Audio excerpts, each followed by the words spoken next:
Right, and you mentioned that you were a Black Lives Matter activist, you organized rallies, and you said this quote that I want to read. You were called to politics for its potential to combine the institutional power of government with the tidal strength of movements to both enact policy and drive social change. It's that inside-outside approach to how progress is made. Absolutely. It's the outside activists and good people on the inside working to get results. What has it been like now, being on the inside, and what roadblocks have you encountered to kind of have to overcome to get some of the progress you want done? Absolutely. Well, first things first, clap if you like Black people. Clap if you don't. The inside-outside strategy is, I forgot your question actually. No, but the inside-outside strategy. That's all we need to say, There we honestly. go. Like Black people. Yeah.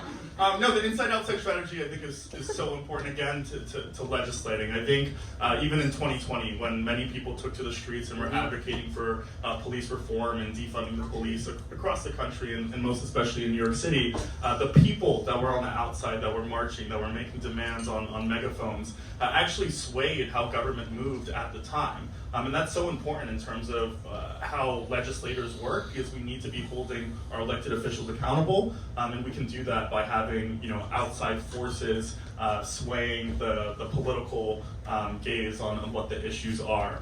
What's it been like in the council?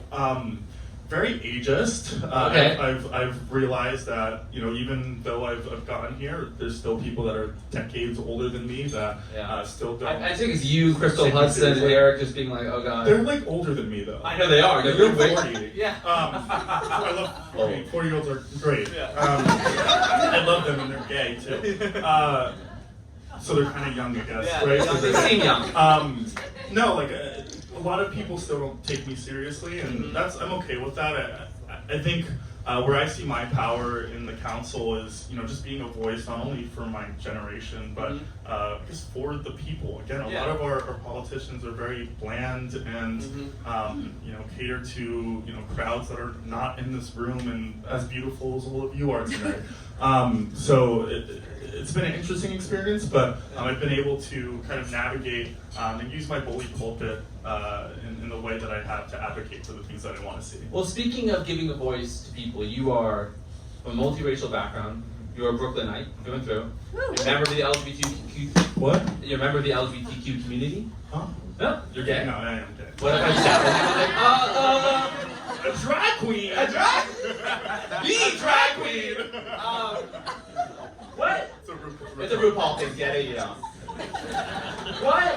What do you say to people who maybe are just starting to see themselves in you and AOC and Rashida Tlaib and all these people, but are still not sure they have what it takes to run for public office, to represent their people? Stop and look away.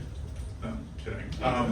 No, I would say, and I'm seeing this right now. I know we were shouting out Maxwell Alejandro Frost, and it's so weird because I don't necessarily see people that I don't know, associate myself with within positions that I potentially want to be in. But seeing him, become the first Gen Z congressman-elect has been so exciting. And to those that I guess look at me and are inspired by I guess the work that I'm doing, if you have I guess love in your heart and a passion for wanting to see change, whether it's on your block, your street, your community, your city, go for it. And there's many ways to do that. Whether it's running for office, whether it's volunteering for a mutual aid organization, whether it's helping a neighbor bring their groceries inside. I hope that inspiration brings you to do something good within your own little world. Well, she ended with that. Thank you so much. Thank you.